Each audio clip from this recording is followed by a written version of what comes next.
Bueno, proseguimos con la serie Vieron una gran luz, y como lo estaba leyendo la hermana, eso lo saqué del capítulo 9 de Isaías, cuando Isaías dice en el versículo 2, el pueblo que andaba en tinieblas ha visto gran luz. A los que habitaban en la tierra de la sombra de muerte, la luz ha resplandecido sobre ellos. Hablamos en el principio del carácter de Dios, ¿verdad? Y hablamos del admirable consejero. Manuel, ¿le puedes bajar un poquito esto? Creo que está bien. Admirable consejero. Luego, ahí en el versículo 6, nos dice Isaías, hablamos del Dios poderoso. Y hoy vamos a hablar del Padre eterno, del Padre eterno. Isaías aquí declara que aquellos que confían en su Dios nunca estarán sin un Padre. Nunca estarán sin un Padre. Cuando Isaías llama a Jesús el Padre, es porque quiere acercarlo más a nosotros. Dios quiere que entendamos a través de las palabras de Isaías que nuestra relación con Jesús es íntima y perecedera. Jesús es un Padre cuyo cuidado podemos anticipar con alegría y cuyo amor por nosotros nunca disminuirá. En el reino de la eternidad, Él reina supremo.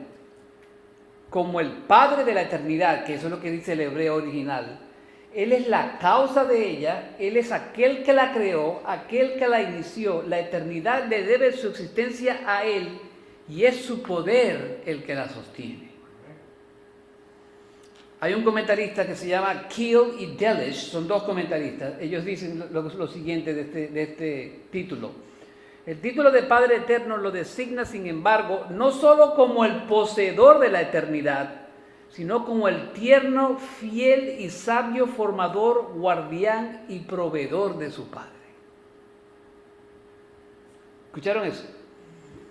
El título de Padre Eterno lo designa, sin embargo, no solo como el poseedor de la eternidad, sino como el tierno, fiel y sabio formador, guardián y proveedor de su pueblo. Como ya se lo dije, esa frase significa el Padre de la eternidad, lo cual nos habla del propósito de la venida de Jesús. Ahora, ¿cuál es su propósito? Bueno, según Lucas 19:10, el Hijo del Hombre vino a buscar y a salvar lo que se había perdido. Ese es el propósito de Jesús, ¿sí o no? Para salvar a su gente o al mundo, a quien ha escogido. Él es antes, por encima y más allá del tiempo. Él es timeless, como diría un gringo. Él es eternamente como un padre para su pueblo.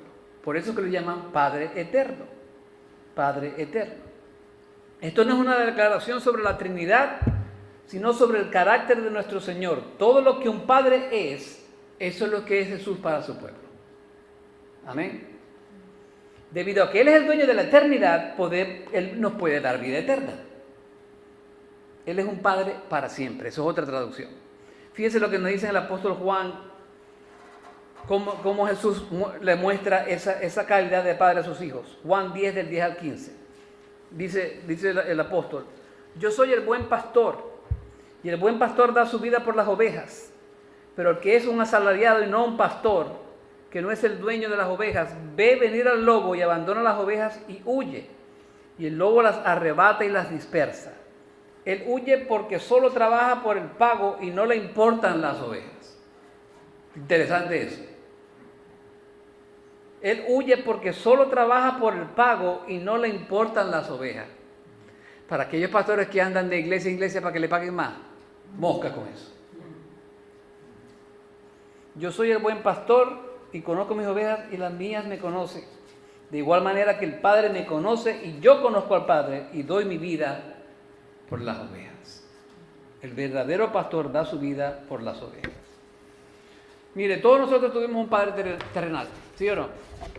Y muchos tuvimos padres buenos y muchos tuvimos padres malos. Fueron buenos hombres, fueron buenos esposos, fueron buenos hijos, pero en algún momento ese padre iba a terminar, se iba a morir. Y así pasó. Mis dos padres están muertos. Pero Jesús no. Jesús murió, pero ahorita está a la derecha del Padre intercediendo por nosotros. Entonces, Jesús es un Padre para siempre, el Padre de la eternidad. El Padre de la eternidad. Yo les quiero hablar de 4 cosas que Jesús nos muestra como Padre. 4 cosas. Y voy a andar por toda la Biblia. Voy a tratar de no hablar tan rápido. Y lo primero que vemos que como Padre eterno, que Jesús nos muestra su compasión. Jesús nos muestra su compasión. Sabemos que un padre se compadece de sus hijos. Él es capaz de guiarlos con su sabiduría y protegerlos con su amor. Los que somos padres entendemos eso. Él se preocupa por ellos y tiene compasión. Ellos, así como el Padre eterno, se preocupa por nosotros y tiene compasión de nosotros. Salmos 103, 13 al 14. Como el Padre se compadece de los hijos, se compadece Jehová de los que le temen, porque Él conoce nuestra condición, se acuerda de que somos polvo. El Señor es compasivo, el Señor es compasivo. Mire, en su compasión, yo veo y me encanta ver el corazón del pastor de nuestro Señor Jesús. Fíjese lo que dice en Mateo 9:36. Y viendo a las multitudes, tuvo compasión de ellas porque estaban angustiadas y abatidas como ovejas que no tienen pastor. ¿Qué les parece el corazón de Jesús? ¿Tiene un corazón de pastor, sí o no? Aleluya. Ojalá muchos de nosotros pudiéramos imitar ese corazón. Pero nunca vamos a poder porque Él es perfecto. Y yo y muchos pastores no son perfectos. Mire, cuando estamos angustiados y abatidos, Él se compadece de nosotros. Él es el buen pastor.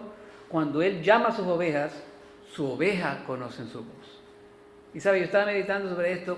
Cuando Él llama a sus ovejas conocen su voz. Y yo me puse a pensar, y me puse yo ahí. Si yo llamo a mis ovejas y mis ovejas no me responden, ¿soy pastor? Está fuerte eso, ¿verdad? Gracias a Dios que a mí me responden algunas.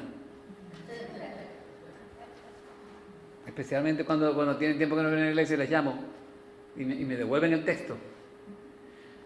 Eso me llena de alegría. Hay algo de pastor ahí. Mire, el columnista Octavio Esqueveda, él escribe para el Baptist Press en español, él escribe lo siguiente. La compasión debe ser un sentimiento esencial de aquellos que se dicen ser seguidores de Jesucristo. La palabra compasión significa sufrir juntos. Recuerde eso.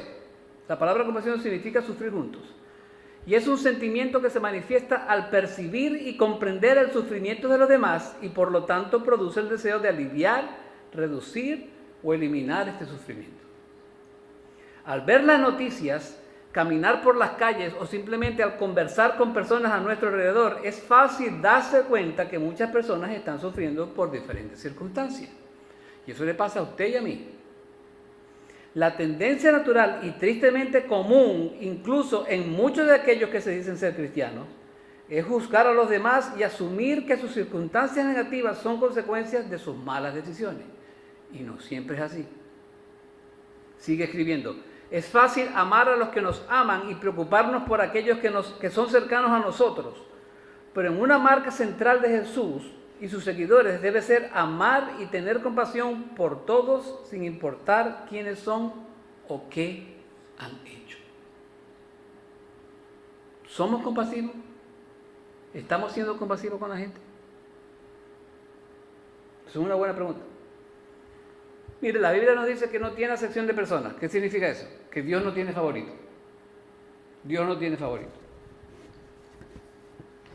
El Señor, hablándole a Israel a través de los labios del profeta Isaías, nos dice en Isaías 54, del 4 al 8, dice la palabra: no temas, pues no serás avergonzada, ni te sientas humillada, pues no serás agraviada, sino que te olvidarás de la vergüenza de tu juventud y del oprobio de tu viudez, no te acordarás más, porque tu esposo es tu hacedor, el Señor de los ejércitos es su nombre, y tu Redentor es el Santo de Israel, que se llama Dios de toda la tierra. Porque como mujer abandonada y afligida de espíritu te he llamado el Señor, Y como esposa de la juventud que es repudiada, dice tu Dios, por un breve momento te abandoné, pero con gran pasión te recogeré. En un acceso de ira escondí mi rostro de ti por un momento, pero con misericordia eterna tendré compasión de ti, dice el Señor tu Redentor. Mire, el profeta Isaías aquí se la comió completita. Para nosotros comerse, se la comió es que la batió de honrón, o sea, dijo algo extremadamente interesante, porque fíjense, llama al Señor por un montón de nombres, lo llama Redentor, lo llama tu Hacedor, lo llama el Señor de los ejércitos, lo llama el Santo de Israel, el Dios de toda la tierra. O sea, Isaías está compactando el carácter de Dios ahí increíblemente. Entonces mi pregunta es, ¿cómo podemos dudar en un Salvador de tan alto calibre cuando nos puede ofrecer la más pura de las compasiones? No lo entiendo. No lo entiendo. Porque si el Señor es nuestro Hacedor, si el Señor es nuestro Señor de los ejércitos, si el Señor es nuestro Redentor, si el Señor es nuestro Santo de Israel, si el Señor es el Dios de toda la tierra, ¿cómo no podemos creer en un Dios tan compasivo? ¿Cómo no podemos creer en un Dios tan compasivo? ¿Se acuerdan que les dije que la palabra compasión significa sufrir con? Él sufre con nosotros porque cuando pasamos por el valle de la sombra de muerte, Él estará con nosotros y su callado y su vara nos dará aliento. Él sufre con nosotros. Él sufre con nosotros porque cuando nuestra angustia va en aumento, su consuelo llena nuestras almas de alegría. Esto está en el Salmo 94. Él sufre con nosotros.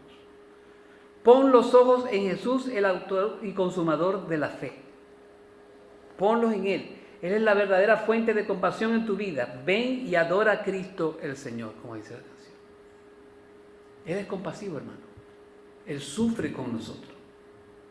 ¿Usted se acuerda de ese poema de cuando están caminando por una orilla dos personas y se están agarrando de la mano? Se llama Huellas, creo que se llama. Footprints. Y de pronto están caminando, se ven cuatro huellas. Y de pronto, después que caminan un largo tiempo, hay una sola huella. ¿Y cuál es el mensaje de eso? El mensaje de eso es que Jesús lo cargó en sus brazos y empezó a caminar él solo con usted en sus brazos. ¿Por qué? Porque tiene compasión de usted. Porque tiene compasión de usted. Amén. Lo otro que Jesús nos muestra como Padre Eterno es su provisión. Su provisión. Mateo 14 del 15 al 21. Dice la palabra, al atardecer se le acercaron los discípulos diciendo, el lugar desierto y la hora es ya avanzada. Despide pues a las multitudes para que vayan a las aldeas y se compren alimentos. Pero Jesús les dijo, no hay necesidad de que se vayan, dadles vosotros de comer. Entonces ellos le dijeron, no tenemos aquí más que 5 panes y 2 peces. Más que 5 panes y 2 peces. Él les dijo, traédmelos acá. Y ordenando a la muchedumbre que se recostara sobre la hierba, tomó los 5 panes y los 2 peces y levantando los ojos al cielo, bendijo a los alimentos y partiendo los panes se los dio a los discípulos y los discípulos a la multitud. Y comieron todos y se saciaron y recogieron lo que sobró de los pedazos, 12 cestas llenas, y los comieron fueron unos 5,000 hombres sin contar las mujeres y los niños. Mire, el Señor se hace cargo de nuestras necesidades. El Señor se hace cargo de nuestras necesidades. Mire, yo tenía un amigo músico, él, que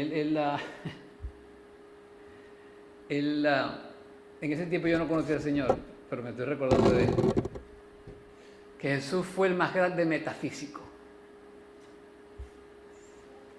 Porque Él en realidad no alimentó a los 5,000 personas. Eso les hizo creer que los alimentó, según Él. ¿Y qué tan errado está ese hombre? Porque Jesús hace milagros. El libro de los Salmos lo llama el Dios que hace milagros. Jesús no es un metafísico. Jesús no te hace creer alguna cosa y en realidad no es una realidad. Lo que Jesús promete, Él lo hace. Amén. Y este milagro pasó en realidad. Pasó en realidad. Él se hace cargo de nuestras necesidades.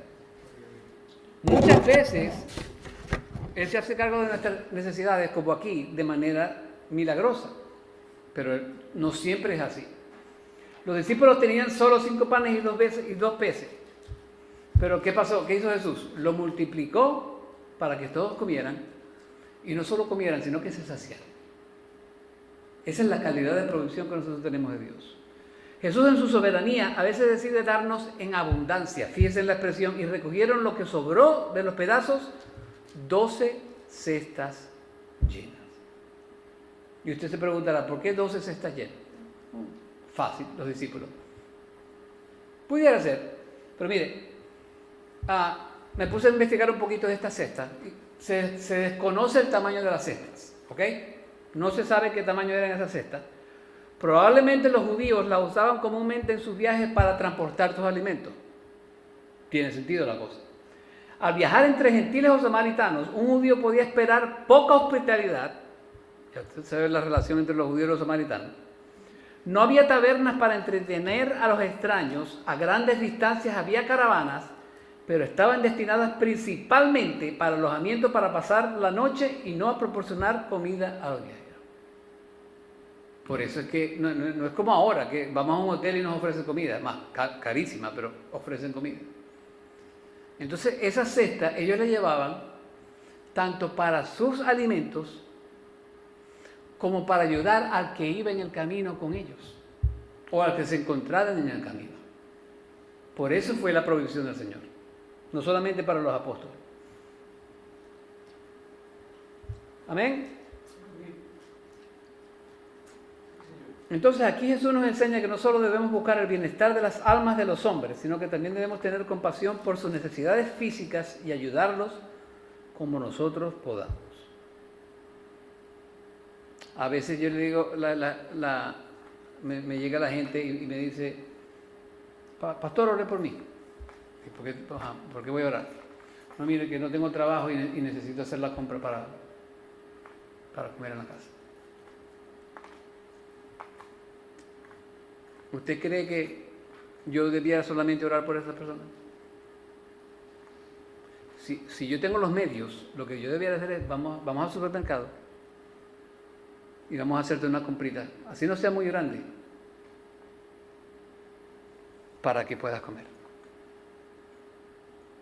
No sea como mucha gente que dice, no, sí, voy a orar por ti, y se olvida. Por eso yo les he dicho a ustedes que debe haber un balance en nuestra iglesia. Porque hay extremos. Hay iglesias que solo predican el Evangelio y no les importa en absoluto la comunidad. O hay iglesias que yo no considero que no son iglesias, que solo ayudan a la comunidad, pero el Evangelio los descuida. Nosotros no somos un club social. Nosotros somos una iglesia. Entonces tiene que haber un balance. Se predica el Evangelio y se ayuda a la comunidad. Los dos. No extremos. Amén. Entonces debe haber un balance. Amén.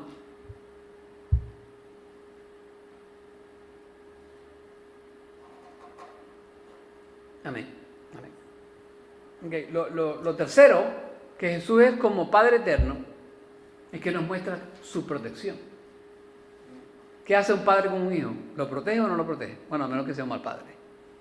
Pero Jesús es un excelente padre. John Bennett, otro comentarista, dice, los acontecimientos que nos rodean pueden causarnos miedo. Las tormentas de la vida que se acercan pueden apoderarnos de la ansiedad. La incertidumbre que nos acosa puede nublar nuestros horizontes. Pero aquel que murió en el Calvario es el Padre eterno con compasión y control infinitos y eternos. Con esa perspectiva, no temas. Con esa perspectiva, no temas. Porque Jesús es nuestro Padre eterno. Mire, observe el lenguaje de Jesús en Mateo 23:37. Dice la palabra, Jerusalén, Jerusalén, lo que mata a los profetas y apedrea a los que son enviados a ella. ¿Cuántas veces quise juntar a tus hijos como la gallina junta sus pollitos debajo de sus alas y no quisiste? Mire, y aquí el contexto tiene que ver que Israel pues no quiso aceptar al Señor. Pero yo lo quiero ver desde el punto de vista de la protección. Mire, yo quiero ver que ustedes vean el corazón protector de nuestro Señor. Él es como una gallina que junta sus pollitos debajo de sus alas para protegerlos de cualquier peligro. Mire, y yo cuando estaba chiquito, porque mi papá tenía hacienda, yo me acercaba a las gallinas cuando estaba cuidando los pollitos y salían de inmediato a tratar de picarme, porque protegía a sus pollitos como nadie más. Si la gallina puede proteger a sus pollitos de esa manera, ¿cómo usted cree que Jesús, como su Padre eterno, lo va a proteger a usted? Muchísimo más, muchísimo más.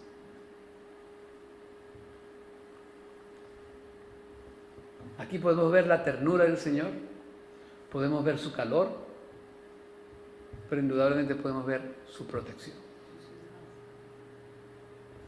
El deseo de Jesús de reunir a los hijos de Jerusalén como una gallina reúne a sus polluelos resuena con el mensaje de Dios a través del profeta Isaías. ¿Cuál es ese mensaje? Dice Isaías en 31:5: como aves que vuelan, así protegerá el Señor de los ejércitos a Jerusalén. La protegerá y la librará, la perdonará y la rescatará. Y lo mismo va a hacer con usted. Resuena con la antigua canción de Moisés en Deuteronomio 32:11, que dice: como un águila que despierta su nidada, que revolotea sobre sus polluelos, extendió sus alas y las tomó, los llevó sobre su pluma. Lo vuelvo a leer. Como un águila de que despierta su nidada, que revolotea sobre sus polluelos, extendió sus alas y los tomó y los llevó sobre su pluma. Los sacó del peligro. Los sacó del peligro.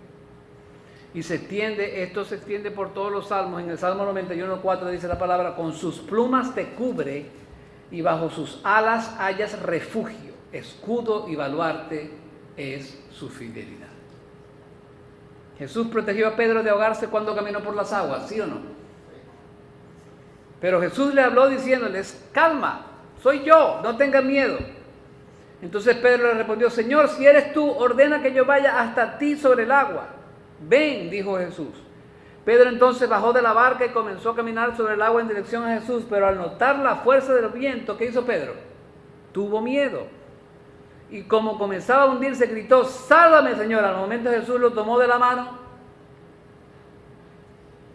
y lo sacó del agua. Jesús lo tomó de la mano y lo sacó del agua. ¿Cuántas veces Jesús ha tomado tu mano y te ha sacado de situaciones extremadamente peligrosas? ¿Cuántas veces te ha tomado de la mano y te ha sacado de la más profunda tristeza, o de la más profunda ansiedad, o de la más profunda depresión, de la más profunda situación económica? Mira, el Salmo 18:16 a mí me encanta, porque dice que Él extendió la mano desde el cielo, me rescató y me sacó de las aguas profundas. Él sacó la mano desde el cielo, me rescató y me sacó de las aguas profundas. Ese es nuestro Señor. Amén. Ese es nuestro Señor. Jesús nos protege porque Él nos ama. Jesús protegió a los amigos de Daniel del intenso calor del horno donde los habían colocado. Daniel 3, del 24 al 28. Entonces el rey de Nabucodonosor se espantó y, levantándose apresuradamente, preguntó a sus altos oficiales: ¿no eran 3 los hombres que echamos atados en medio del fuego? Ellos respondieron y dijeron al rey: ciertamente, oh rey. El rey respondió y dijo: mirad, veo a 4 hombres sueltos que pasean en medio del fuego sin sufrir daño alguno. Y el aspecto del cuarto es semejante a un hijo de los dioses. Entonces Nabucodonosor se acercó a la puerta del horno de fuego ardiente y dijo: Sadrach, Mesach y Abednego, siervos del Dios Altísimo, salid y venid acá. Entonces Sadrach, Mesach y Abednego salieron de medio del fuego, y los sátrapas, los prefectos y los gobernadores y los altos oficiales del rey se reunieron para ver a estos hombres cómo el fuego no había tenido efecto alguno sobre sus cuerpos, ni el cabello de sus cabezas se había chamuscado, ni sus mantos habían sufrido daño alguno, ni aún olor del fuego había quedado en ellos.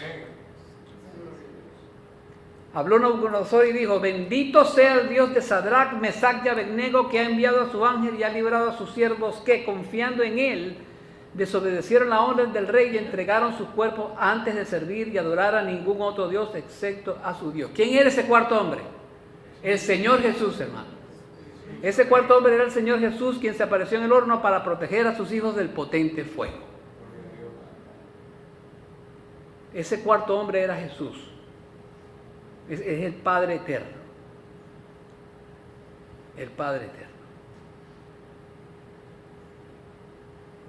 Sigue Daniel, pero al fin de los días, el Altísimo y alabé y glorifiqué al que vive para siempre, porque su dominio es un dominio eterno y su reino permanece de generación en generación. Mira, Dios utiliza los milagros que Él hace en la vida de sus hijos para traer al impío, darle su salvación y transformar sus vidas para siempre. ¿Por qué les digo eso? Porque si usted se va al capítulo, creo que es al 5. Bueno, y aquí también lo puede ver. Nabucodonosor conoció del Señor, pero tuvo que pasar, yo no sé si ustedes saben ese cuento. El Señor lo volvió como un animal. Porque ¿qué hizo? Que él estaba caminando en su templo y él decía, wow, esto es grandísimo, esto lo hice yo. Y vino Dios, no, lo hiciste tú. Y lo mandó a comer grama y a actuar como un animal. Pero aquí dice Nabucodonosor, pero al fin de los días, yo, Nabucodonosor, alcé mis ojos al cielo y recobré mi razón y bendije al Altísimo y alabé y glorifiqué al que vive para siempre, porque su dominio es un dominio eterno y su reino permanece de generación en generación. Se convirtió al Señor, hermano. Nabucodonosor, que fue terrible. Por eso que cuando la gente dice que a los violadores y a los asesinos en serie, eso no lo puede salvar nadie. Dios lo puede salvar. Dios lo puede. Si salvó a Nabucodonosor, puede salvar a cualquiera. Puede salvar. Salvó ¿se acuerdan que les hablé de, ¿cómo se llamaba este hombre? Nicky Pérez. Nicky Cruz. Era un ganguero. Y el Señor lo salvó.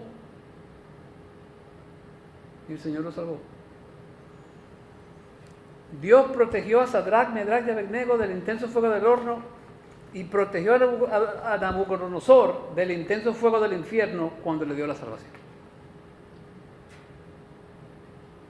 Interesante eso. Dios protegió a Sadrach, Medrach y Abednego del intenso fuego del horno y protegió a Nabucodonosor del intenso fuego del infierno. ¿Cuántas oraciones debemos darle a Dios para que proteja de ese fuego del infierno a muchos de nuestras familias, ¿sí o no? O amigos.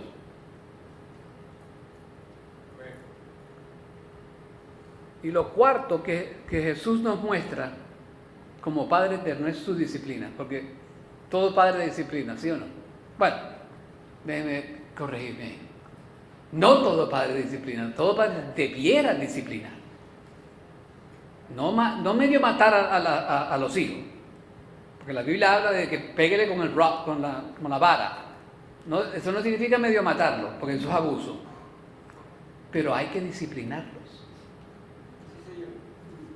Hebreos 12 del 5 al 11 dice, además habéis olvidado la exhortación que como a hijos se os dirige, hijo mío, no tengas en poco la disciplina del Señor. No tengas en poco la disciplina del Señor. Ni te desanimes al ser reprendido por Él, porque el Señor al que ama, disciplina. Y azota a todo el que recibe como hijo. Es para vuestra corrección que sufrís. Dios os trata como a hijos, porque ¿qué hijo hay a quien su padre no discipline? Pero si estáis sin disciplina, de la cual todos han sido hechos participantes, entonces sois hijos ilegítimos y no hijos verdaderos. Está tremendo eso. Además, tuvimos padres terrenales para disciplinarnos y los respetábamos. ¿Con cuánta más razón no estaremos sujetos al Padre de nuestros espíritus y viviremos? Porque ellos nos disciplinan por pocos días como les parecía, pero Él nos disciplina para nuestro bien, para que participemos de su santidad. Al presente ninguna disciplina parece ser causa de gozo, sino de tristeza. Sin embargo, a los que han sido ejercitados por medio de ella, o sea, de la disciplina, Les da pues fruto apacible de justicia. Y aquí tengo varios pensamientos. La disciplina es necesaria para nuestra corrección. En el versículo 7 dice, es para vuestra corrección que sufrís. Eso es bíblico. Una vez que somos corregidos, la disciplina nos ayuda a seguir caminando una vida de santidad a la cual Dios nos ha llamado. En el versículo 10 que dice, porque ellos nos disciplinaban por pocos días, hablando de los padres terrenales, pero el Señor nos disciplina para nuestro bien, para que participamos de su santidad. ¿Está entendiendo eso? El Señor nos disciplina a nosotros para que caminemos este camino de santidad muchísimo mejor de lo que lo estamos haciendo ahora. Mira, el pastor Lara estaba predicando esta mañana de que a veces hay que sufrir. Estaba hablando de los woes de Lucas en el capítulo 6. No me acuerdo ahorita el versículo, pero la cuestión era que a veces el Señor quiere que estemos debajito para que Él haga su plan en nuestras vidas. Pero nosotros no lo entendemos porque nosotros no queremos sufrir. Pero el apóstol Pedro y Pablo nos dicen que tenemos que sufrir por un poquito de tiempo. Y ese poquito a veces parece una eternidad. Sufre por un poquito de tiempo. Pero a veces lo que no entendemos es que a veces eso es parte del plan de Dios. Eso es parte del plan de Dios. Entonces, una vez que hemos experimentado esa disciplina, producimos el fruto de nuestra vida que Dios había planeado para nosotros. Fíjense en el 11, al presente ninguna disciplina parece ser causa de gozo, sino de tristeza. Sin embargo, a los que han sido ejercitados por medio de ella, o sea, a los que hemos pasado por sufrimiento, Él nos va a dar el fruto apacible de justicia. Vamos a producir fruto. Vamos a producir fruto. No tengamos en poco la disciplina del Señor, porque Él sabe lo que hace. Eso lo dice ahí el escritor de los Hebreos. Su disciplina no es para destruirnos, su disciplina es para hacernos más como Él, porque Él es santo, santo, santo. Para eso es la disciplina. Mire, la visión de Isaías del Mesías como Padre Eterno es una fuente de inmenso consuelo y esperanza. A través de este título vemos el amor inmutable de Cristo, su cuidado eterno y su reinado soberano. Abraza su amor paternal. Si aún no has experimentado el amor de Cristo, el Padre Eterno te invita a venir a Él con sus brazos abiertos. Descansa en su cuidado eterno. Cualquier carga que lleves, déjala a los pies de aquel que nunca se cansa. Y por último, ten esperanza en su reino. Deja que la seguridad de su reino eterno te inspire a vivir con alegría. Él es tu maravilloso consejero. Él es tu Dios fuerte. Él es tu Padre eterno. Vamos ahora. Padre Celestial, en el nombre de tu Hijo Jesús, te doy las gracias, Señor, porque tú eres un Dios maravilloso, excelente, admirable consejero, perfecto. Padre, ayúdenos a incrustar esta palabra en nuestros corazones, Señor, y a dejar que nos lave toda la suciedad que tenemos dentro de nosotros, Señor. Ayúdanos a caminar más en santidad, Padre. Ayúdanos a decirle que no a las cosas pecaminosas. Ayúdanos a producir más discípulos que te amen, que te adoren y que quieran trabajar en tu ministerio, Señor. Ayúdanos a ser compasivos, como tú eres compasivo. Oh Dios, amamos, te amamos, Señor. Síguenos amando, Señor, porque tú nos amaste primero. En este domingo, Señor, te pido una bendición especial para todos los aquí presentes. Te pido que los que estén enfermos, que tú los cures milagrosamente. Los que estén pasando por problemas económicos, Señor, provee para ellos. Los que estén bien, Señor, hazlos sentir mejor. Los que estén a punto de casarse, Señor, dale sabiduría. Y para aquellos que estamos aquí en tu iglesia, Señor, ayúdanos a predicar más claramente tu evangelio, Señor. No solo dentro, sino fuera de la iglesia. Ayúdanos a crecer, Señor, porque el crecimiento proviene de ti. Bendícenos, Padre. En el nombre de tu Hijo Jesús. Amén.